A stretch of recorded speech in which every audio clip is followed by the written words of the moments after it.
Today we're going to visit restaurant CRU. I'll tell you what the name means when we get into the body of the show, but just trust me, they've got an amazing wine list and a great chef, Shea Gallante. We're going to go inside, get their story. Stay where you are.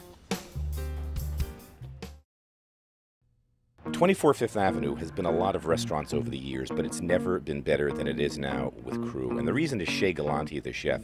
He's a real talented young American kid, an upstate New York kid, had a pizzeria when he was 19, sold it all, attended the CIA. 2 years later, he was working with Lydia Bastianich. He's got great technique. Again, he's one of my favorite chefs in New York, bar none, and you'll see why.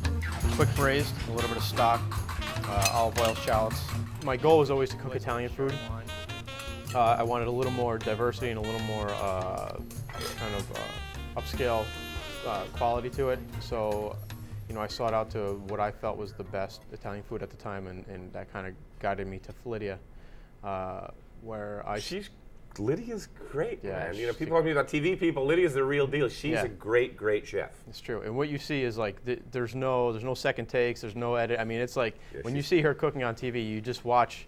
Her like the natural intuition of everything. She doesn't measure. She doesn't stop. She just cooks, and it's definitely it's carried through. Like when you work for her, you get that same kind of sense of everything. So you were at Lydia for a while. I was at Lydia for a number of years. At which point, I kind of still wanted a little more refinement. I loved everything. I was introduced to so many new ingredients, techniques, ideas. And such, and I really wanted a little bit more refinement. I wanted to see something newer, something a little more boundary pushing, something a little more elevated yet. Mm-hmm. And I trailed around. I went, to all the big houses at the time, and I found my home in Boulay. Yeah. It's one thing every Boulay alumni takes with them is a potato puree. This is the echo of Joel Robichon, man. Try to lighten a little. We kind of mix it. We do half and half milk, heavy cream. So through a tammy, add the lipids, then through a chinois? Okay. God forbid we find lumps, huh? A lump in my mashed potato. I'm out of here, man. I can't believe it. After Boulay, anything? Here, CRU. Here, okay, the CRU. So what year did you open here? We opened up here in 2004, August 2004. The name, we'll just back it up, CRU, CRU is this, it's a French word, has to do specifically with wine. The wine list is astonishing. How'd you meet your partners in this business? We met through a mutual friend when I was working at Boulay. The person came in, had a meal, they really enjoyed it.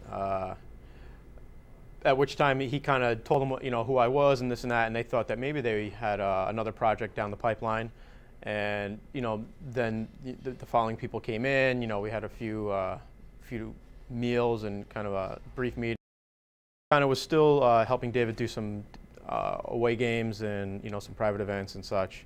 And one day, I was on my way back from California with him, and I got a phone call, and they said, "Oh, we're gonna have a meeting, this and that." And apparently, Washington Park was going to close, and they wanted to reincarnate it as a different restaurant, and we came to a mutual agreement as to what the vision was, and that's how CRU was born. 2 amuse, octopus, cheese ravioli, pig bass.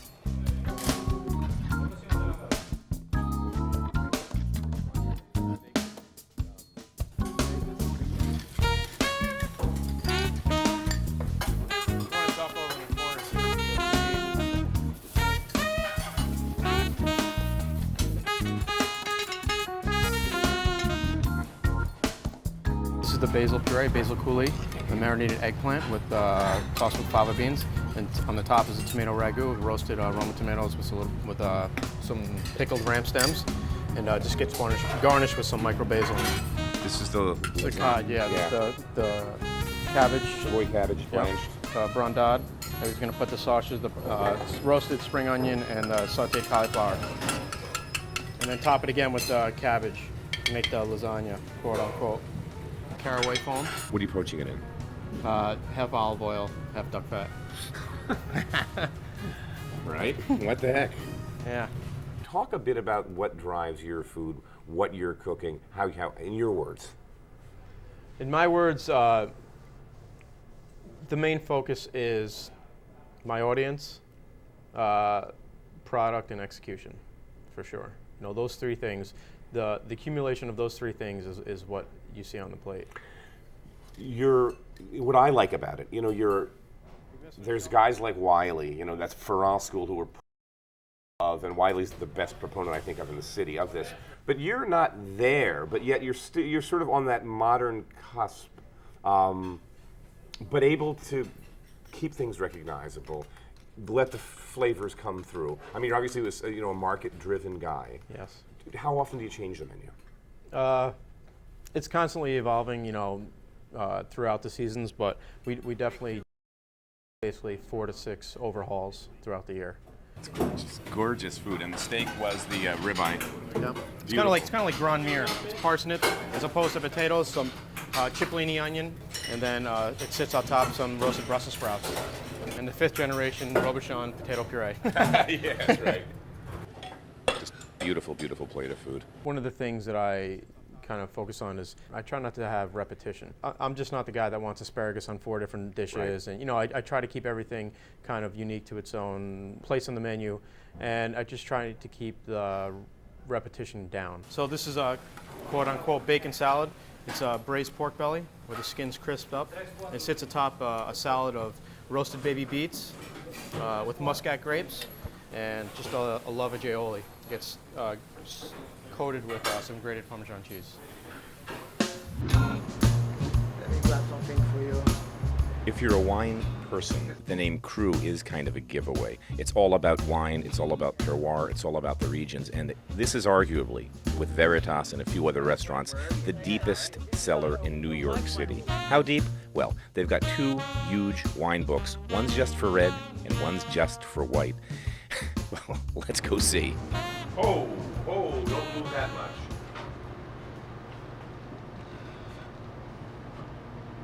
Here's a Romane Conti 1937. I recognize this face from Bernardin. You were at Bernardin for years. That's correct. I was there for 10 years. Your name? Michel Couvreux.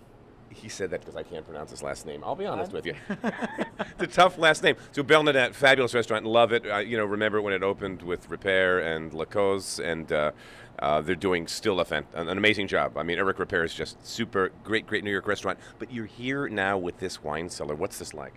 Well, compared to Le Bernardin, it's fantastic. I mean, at Le Bernardin we have like kind of 800, 900 different wines. Here we are playing with 4,000 different wines.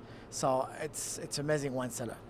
In terms of the scope of New York, I mean, Veritas is another ridiculous cellar, another restaurant opened by a wine collector, but I can't think of many more restaurants that have this kind of depth in their wine collection. It is true. I mean, Veritas was one of the first ones to open with some private wine collector, and I think today they still have a fantastic wine list, but I think today CRU, it's twice as much as Veritas. And in New York City, I think we are probably the best wine list. I mean, even if you look at top restaurants like Daniel or Le Bernardin, they don't have the density of the wine list that we have at CRU. Describe that to me. Density meaning. Talk about like the depth in Burgundy, the depth in Bordeaux, the depth in will you tell me? Well, like I say, 4,000 different references. We have over 120,000 bottles of wines. 120,000 bottles of wine. Yes. A lot of this was one man's collection, by the way. Exactly. It is one man collection. It's by the owner, Roy. And we have 3 warehouses, one in New Jersey, one in Queens, and one in Beaune in France, just to make sure we have enough wines. Yeah. And I've got a closet at home and a refrigerator. But anyway, no one's asking. So the density, I mean, here the CRU is definitely, the focus is Burgundy. We have all the famous domain from Romane Conti, from Roumier, from Le Fleuve, from Comte de Vaudreuil, you name it, you have it. And we have dozens and dozens of references and dozens and dozens of vintages. So we can go up to 1900, 1947 with no problems. This is, a monopole from Domaine Romane Conti. It's one of my favorite ones, and it's called La Tâche, 1989. Great wine, fantastic. Put down a little bit. What would this wine go for at the restaurant? 1700. Okay. It's a Burgundy. Let's talk a little bit about that. What's your formula for marking up wines? Because some of these wines are just so expensive to begin with. Do you have a general rule of thumb? No, we don't have general rule of thumb. And actually today, if you really look at the wine list, we have some prices that are actually below the price of the market in a wine auction. Because you've had them, they're in the cellar. Your cost was another cost at a different time and a different place. Exactly. We don't have time to raise the price yet, so maybe we. So do if it. you're a real one, so come in, scour that list. It's only about 800 pages each. Let's take a look at a couple of more bottles. Maybe a white Burgundy as well. Again, Another. some Bata Moranchet from Pierre Moret, very small producer, and again, like for 700 you can have these wines. So this is not crazy expensive. And some of the greatest wines ever made ever. This must be a dream job at this point to manage a cellar, no? It is. I mean, it's fantastic. I mean, I'm very lucky because I get the position of the head sommelier only a month ago after being working here since 1 year. And I mean, every night we always drink some exceptional wines. I mean, this is probably the best restaurant to work today. As a sommelier, as a wine lover, I mean, you don't have too many places where you can enjoy all these wines. Aside from all the food in this restaurant being great, really one of the strong suits are his pastas. I love the pasta here, which is kind of funny because you don't think of coming to CRU for the pasta, but you'd be nuts not to try a pasta course when you're here. It's some of the best pasta made anywhere in the city. You know, one of the things I love about New York kitchens is this big melting pot. We get workers from all over the planet to come here and just learn how to do stuff. You know, a Korean guy owned Eisenberg's for a while. There's a great deli guy up on the Upper East Side that's Ecuadorian. One of the great pasta makers in New York City is Voce, Andy Carmelini's boy. He's from Puebla, Mexico. And here's another example. Enrique, you've been making pasta for how many years here in New York City? In New York City, maybe for 25 years. 25 years, worked for Lydia Bastianich at Felidia doing the pasta. Now he's here at CRU making arguably some of the best pasta in the city. This is what you do every day is pasta? Yes, every day, yes. All kind of different pasta. Yeah, fusi, tagliatelle, tagliolini, gnocchi, the different kind of pasta, yeah. Great pasta makers from Puebla, Mexico. Great pasta makers from Peru. Welcome to the world of Manhattan kitchens. This pasta looks like silk. It's beautiful. So this is a filling made out of brazen nettles. We take a whole bunch of brazen nettles and anything else. If there's anything else in the market like lamb's quarter or any kind of wild greens. Ton of onions and garlic. We sweat them out, no color. We put the greens on top, put a cartouche, olive oil, a little butter, put them in the oven, low oven, until they're like falling apart. We chop it, hang it, dry it out a little bit, and then we, in the Robocool, put in Robocool, a little Parmesan cheese, olive oil, salt, pepper. This layers and layers again of flavors. This thing opens in your mouth, and initially you get the cheese, and then suddenly the nettles open up, and almost a world beyond that. Just really, really great. Great. I mean, the pastas here are remarkable. All of them. They're all just killer. All right, comes a time in every one of these shows when I have to eat. This is, I don't know how this is skate. It looks like a scallop, but it's not. It's skate that's kind of twirled. That's how they do it here. So it's going to fall apart. You'll see its skatiness here. See that flesh? Sitting on a bed of little baby corn, tomato concasse, corn puree,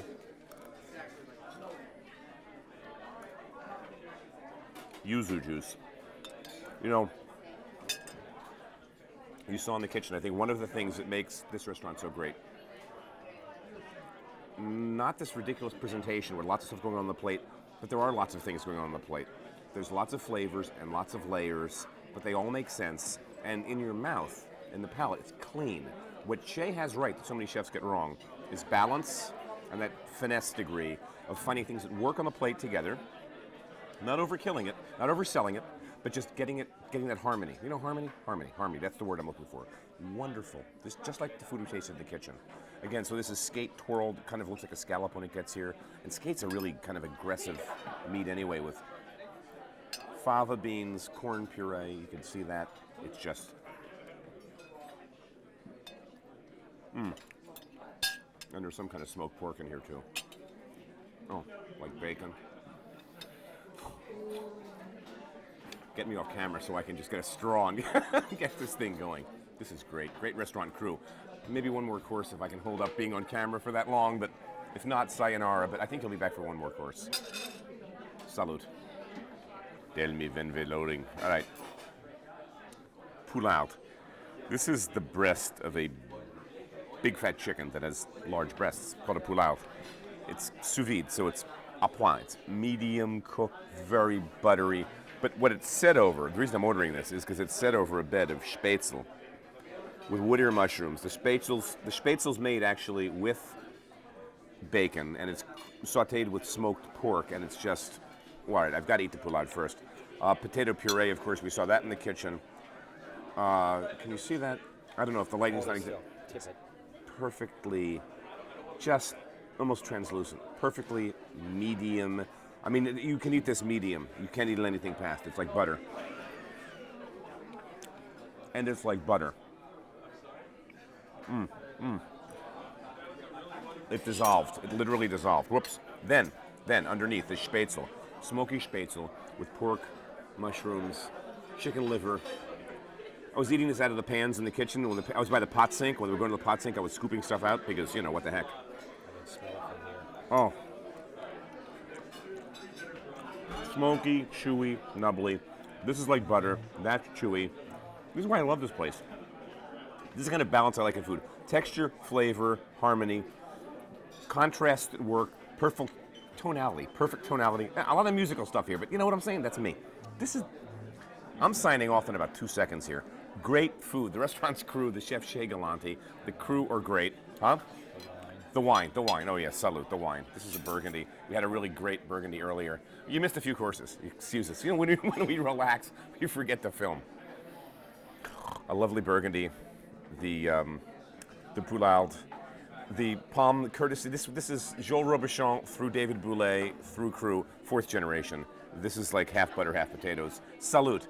If you're looking for a great restaurant in Greenwich Village, you've got a lot of choices. Put this on the top of your list.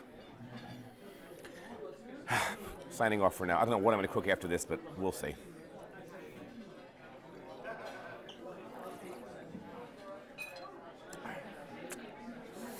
Yikes. I'm doing it again. You know, normally at the end of these shows, I'm back in my kitchen, but this guy's great. This is one of my favorite restaurants in the city. Young buck, cooks his brains out. What am I, go back to my house and make like spaghetti or something? You know, he's got one of the best pasta makers in the city, Enrique downstairs, Peruvian guy, worked with Lydia for years. We know that story. Tell us what you're going to put together for us today that you guys can do at home. Right, so it's probably a little more complicated what we do here, but it's easily replicated at home with some really easy steps. We're gonna make fusi. We don't use dry pasta here, so we're gonna use kind of like a hand-rolled version of penne. And we make kind of like a rock shrimp sausage. We take rock shrimp. Basically, all we do is we chop it up. We add the same seasonings you would to add to sausage. You like fennel, a little caraway, a little salt, pepper. And any kind of a force meat to bind it, or just the protein of the shrimp itself? Here we use a little bit of fat back, but at home, I mean, there's so much gluten in shrimp that you don't even need. You just chop it up like in a Robocool, even by hand, and just toss the seasonings in. Full of protein, it's going to stick. Yeah, exactly. Yeah. So that's why it's such a good vehicle. So it's summertime, so you know everyone loves sausage and everyone loves broccoli rabe. It's like one of those kind of cliche pastas in the Italian restaurant. So we do a little bit different. We take some shrimp, make shrimp kind of sausage.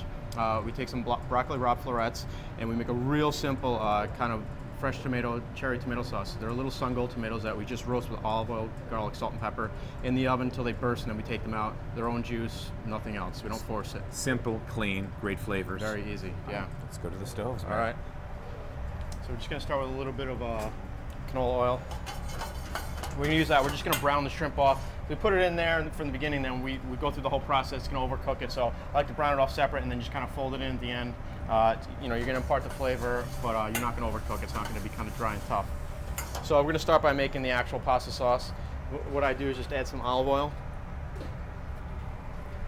Very low heat, by the way. I don't like to sweat really. I just like it to almost come up. Just like almost infused, real soft. Some garlic and shallots. You go in some butter. Before the butter even melts, we're gonna hit it with some stock. Chicken? It's just regular chicken stock. You can use veg stock. It all depends on the preferences, whoever's making it. So we just kind of start it. You're gonna continue to just pull out the flavors and kind of permeate everything as it reduces. A little bit of salt and pepper. Oil. But these flat tops are fast, aren't they? Yeah. These flat pans, man, they're godsend. Yeah. So this is reducing on the side. We're gonna start to brown off the sausage. And this one's pre-seasoned. You taste it at the end, you know what I'm saying? Usually what you do is you cut it, cook a little bit, taste it, make sure it's, to your liking. if it needs a little bit, then add a little bit at the end, right? So this is not in casing. This is just sausages Yeah, in ground force meat. exactly. The way you do that, where you cut the sauce casing open to get the pork force meat out of it. Exactly. Gotcha. It's simpler, it's easier, it's less This is mess. rock shrimp, so it's East Coast local. Yeah. So that's coming up. We're gonna add the tomatoes. These are the cherry tomatoes in their own juice, essentially, with olive oil, salt, pepper, and garlic. I'm gonna add some broccoli rabe. We just picked the florets, so we blanched them and chopped them. If you didn't have the time to do that, you could have just sauteed them in the beginning with a little bit of garlic, added the stock, and just cooked them right in the pan. Good.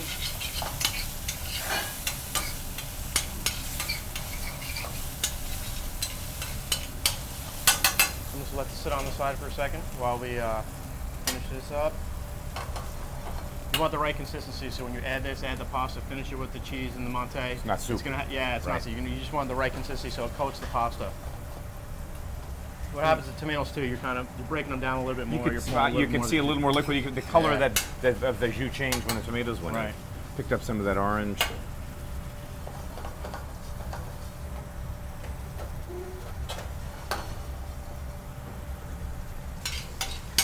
So one thing we add here, usually people don't have it at home. This is wild fennel pollen. You know, it's the pollen from a fennel plant. You could just toast some fennel seed, grind it up in a little spice or coffee grinder at home. Kind of would mimic the same idea. So we're ready to go.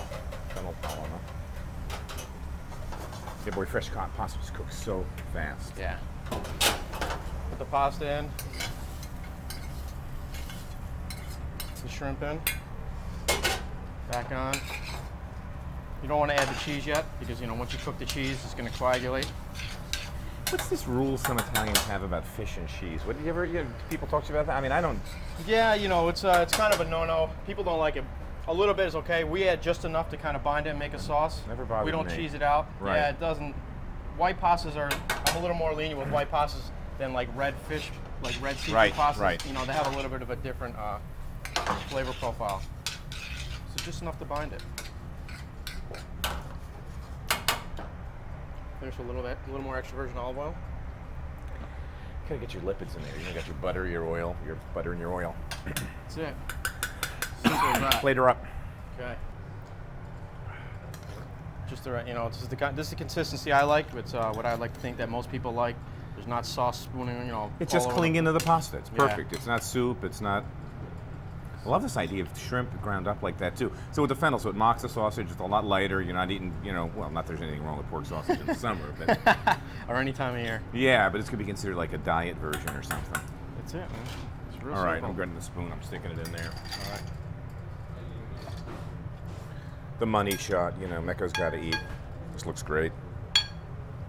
Your pasta maker's amazing. Was with Lydia for years, right? 15 years, I think 15, 14 years.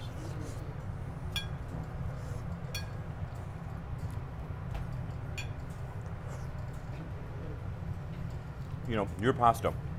It's like, you think of CRU, I don't think of like an Italian restaurant, but your pasta is some of the best pasta I've had really this year. You, Andy Carmelini, and it's funny because Andy's the guy that makes pastas from Puebla, Mexico, who's amazing pasta guy. Your guy's from Peru, right? Yeah, I mean, from just Peru. stunning. These guys make great pasta, great sauces, really light touch with it. The Two guys, both of which are coming out of French restaurants too. yeah, two guys, right. That's right. Two French restaurant chefs with two Latin American pasta makers just killing me with great pasta. Hey, CRU restaurant, we're really one of the best in the city. You've got to come if you haven't been. 24 Fifth Avenue, book a table. It's great. This guy's great. Keep an eye on one of New York's real stars. You know that.